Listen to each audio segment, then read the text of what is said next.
ગર્વથી ગુજરાતી। ઉનાળુ વેકેશન પડતા રંજન એના મમ્મીને ફોન કરીને કહે છે, મમ્મી હું કાલે ત્યાં આવી રહી છું। મનન અને મૌની પણ ખૂબ જીદ કરી રહ્યા છે કે અમારે નાના નાનીના ઘરે જવું છે।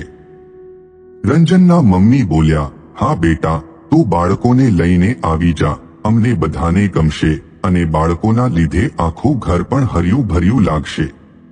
ત્યારબાદ રંજન કહે છે, અરે મમ્મી, ભાભીને કહેજો કે મારા રૂમમાં સાફ સફાઈ કરી સરખો કરી દે, ત્યાં બધું વ્યવસ્થિત કરી દે। એના મમ્મી બોલ્યા, અરે રંજન બેટા, પહેલા તું અહીં આવી જા, એ બધું થઈ જશે, તું એની ચિંતા ના કર। શું બધી વાતો ફોન પર જ કરી લઈશ, પ્રખર તને બસ સ્ટેશન પર લેવા આવી જશે। એટલું કહી માએ ફોન મૂકી દીધો। ત્યારબાદ સીતાબેન એમના દીકરાની વહુ સગુનને બૂમ પાડતા કહે છે કે અરે સગુન બેટા, આવતીકાલે રંજન આવી રહી છે, એનો ફોન આવ્યો હતો તો એનો રૂમ જરા સાફ સફાઈ કરી વ્યવસ્થિત કરી દેજે ને। તું તો જાણે છે કે રંજનનો સ્વભાવ કેવો છે। સગુન જાણતી હતી કે એની નણંદનો સ્વભાવ થોડો અલગ છે, એને દરેક વસ્તુ સમય પર અને એકદમ વ્યવસ્થિત જોઈએ। કોઈ પણ કામમાં ખામી ન હોવી જોઈએ કે અધૂરું કામ એને પસંદ નથી આવતું। પોતાના પિયરમાં પણ એનો વર્તન વ્યવહાર મહેમાનો જેવો હોય છે અને એના બાળકોની તો ખૂબ જ દેખભાળ રાખે છે। રંજન બાળકો સાથે બસ સ્ટેશન પર પહોંચી ચૂકી હતી તો પ્રખર એને લેવા બસ સ્ટેશન જવા નીકળી જાય છે। સાંજ પડતા પહેલા રંજન અને બાળકોને લઈને પ્રખર ઘરે આવે છે। ઘરે પહોંચતા જ રંજન એના મમ્મીને ભેટી પડે છે, ખબર અંતર પૂછવા લાગે છે। સગુન તરત પાણીનો ગ્લાસ લઈને આવી અને રંજનના ખબર અંતર પૂછે છે। એવામાં સગુનની દીકરી નિશા પણ આવી અને ફોઈ જોડે સોફા પર બેસી ગઈ। એ ફોઈને પૂછે છે કે ફોઈ બા, તમે મારા માટે શું લાવ્યા છો?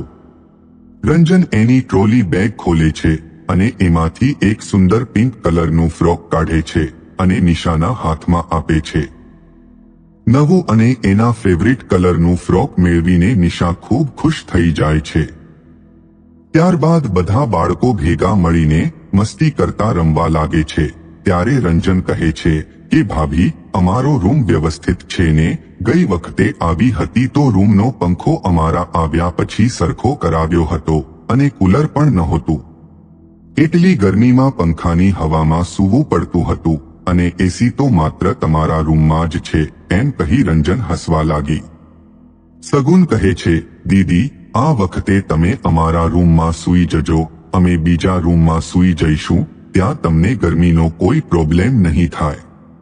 રંજનના મમ્મી સીતાબેન બધું સાંભળી રહ્યા હતા। એમણે તરત જવાબ આપ્યો કે અરે રંજન બેટા, હું કહેવાનું ભૂલી ગઈ, તારા ભાઈએ હમણાં જ નવું કુલર લીધું છે, એ તારા રૂમમાં રાખી તું ત્યાં આરામથી રહી શકે છે।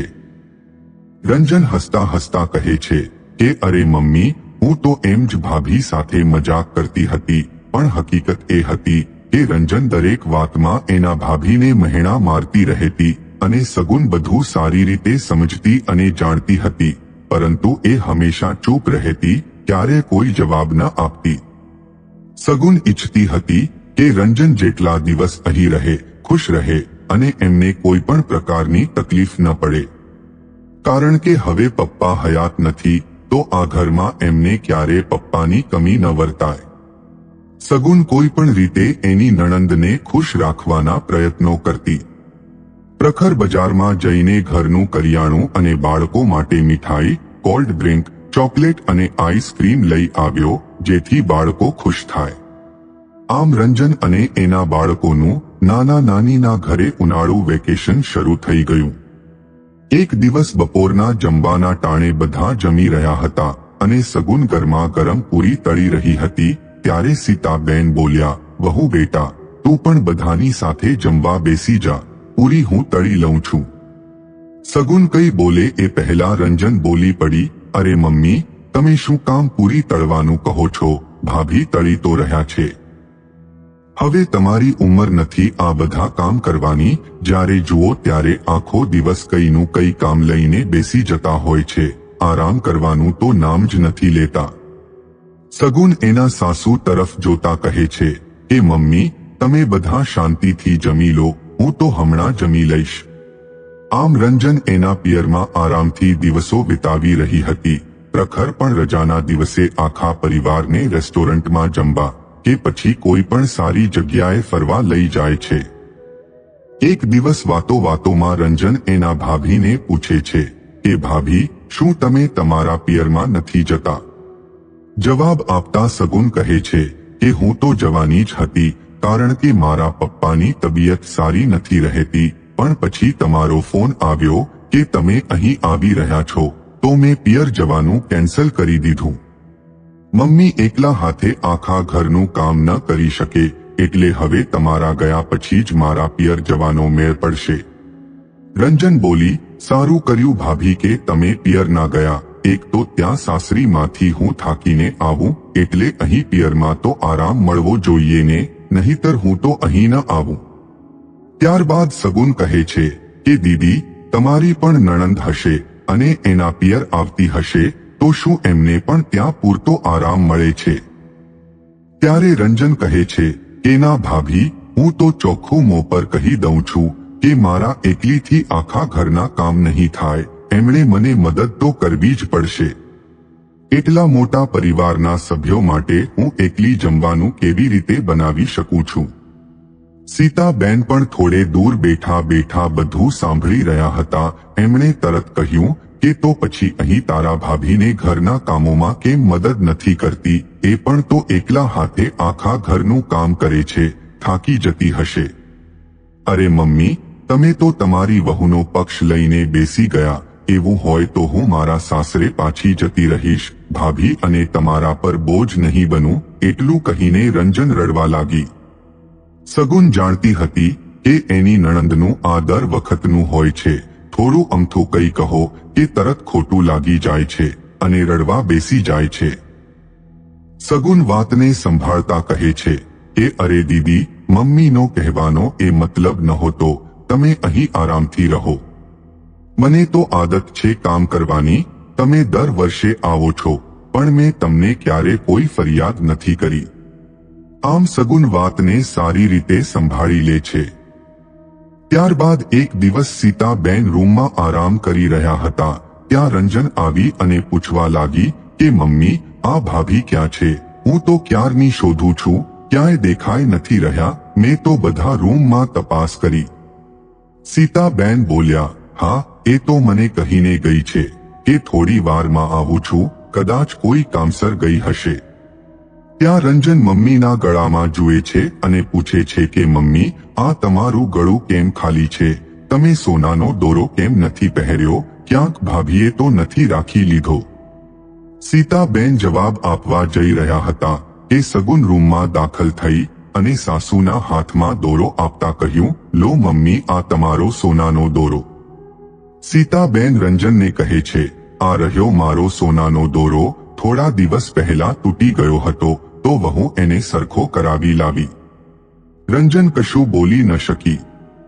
થોડા દિવસો બાદ સગુનની તબિયત ખરાબ થઈ ગઈ. એને સખત તાવ આવી ગયો હતો. પ્રખર તરત એને હોસ્પિટલ લઈ ગયો. તપાસ કર્યા બાદ ડોક્ટરે કહ્યું કે ટાઇફોઇડ છે, દાખલ કરવા પડશે. પ્રખર મમ્મીને ફોન કરી બધું જણાવે છે.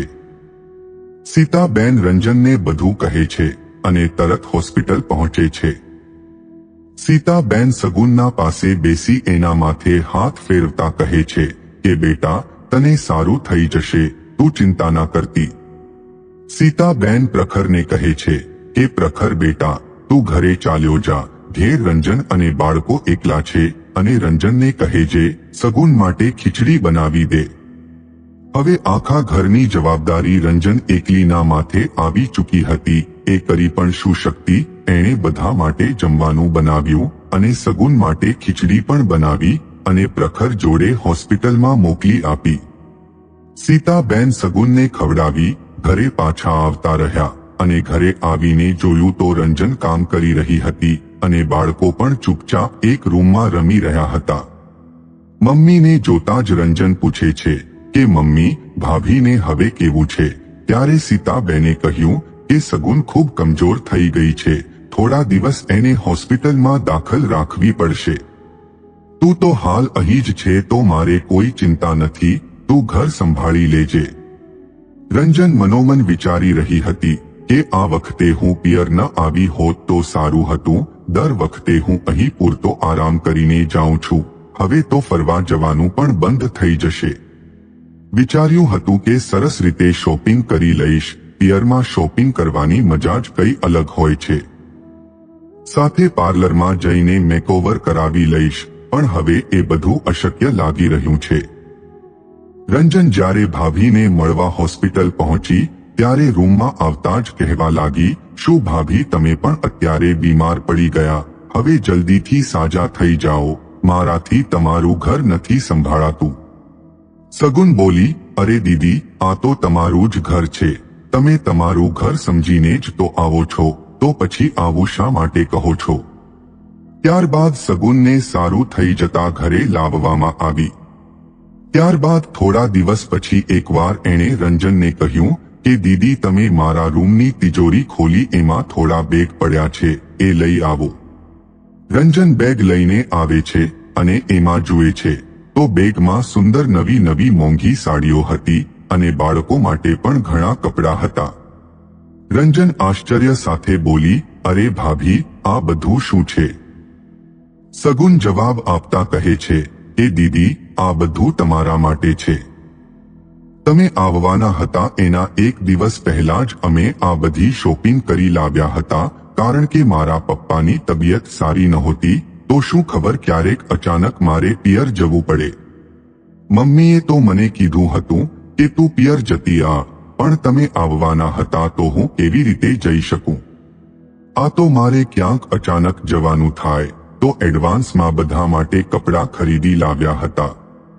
રંજન પોતાની જાતને કોશી રહી હતી એ અચાનક રડવા લાગી અને સગુનને ભેટી પડી. રડતા રડતા એ બોલી, ભાભી, મને માફ કરજો, અત્યાર સુધી મેં તમને હંમેશા ખોટા સમજ્યા, કેટલીય વાર તમને ખરું ખોટું સંભળાવી દીધું. સગુન કહે છે, અરે દીદી, તમે તો આ ઘરની દીકરી છો, તમારો તો હક બને છે. અને હવે તો મારી તબિયત સારી થઈ ગઈ છે તો આપણે બધા ભેગા મળીને ફરવા જઈશું, ખૂબ મજા કરીશું, ઢગલો શોપિંગ કરીશું. સીતાબેન બધું જોઈ રહ્યા હતા અને મનોમન વિચારી રહ્યા હતા કે મારી વહુ કેટલી સંસ્કારી, સમજદાર અને સરળ સ્વભાવની છે. નણંદને પોતાની સગી બહેન માની સંબંધ નિભાવે છે. પ્રખર પણ એના પપ્પાની કમી વર્તવા નથી દેતો, એની હરેક વસ્તુ પર એ ચોક્કસ રીતે ધ્યાન આપે છે. પણ રંજને ક્યારે એની ભાભીને એ મહત્વ નથી આપ્યું જેની એ હકદાર છે. ત્યારબાદ સગુન જેવી કામ કરવા માટે રસોડામાં જાય છે કે પાછળથી રંજન એનો હાથ પકડી લે છે અને કહે છે કે ભાભી, જ્યાં સુધી તમારી તબિયત એકદમ સારી નથી થઈ જતી ત્યાં સુધી ઘરના બધા કામ હું સંભાળી લઈશ. હજુ વેકેશન પૂરું થવામાં ઘણા દિવસો બાકી છે. સગુન કહે છે કે દીદી, આ તમારું ઘર છે અને તમે જ્યારે ઈચ્છો ત્યારે આવી શકો છો, પણ પિયરને પિયર સમજીને જ રહો, મહેમાન તરીકે નહીં, તો જ સંબંધોમાં પ્રેમ અને મીઠાશ જળવાઈ રહેશે. અને મને આમ કામ કર્યા વિના નહીં ચાલે તો થોડી ઘણી મદદ તો હું કરીશ. પિયરમાં માં પછી ભાભી જ સર્વસ્વ હોય છે. પ્રેમ અને આદરથી એમના સાથે સંબંધો જાળવી રાખો, જેથી તમે ત્યાં બોજ ન લાગો.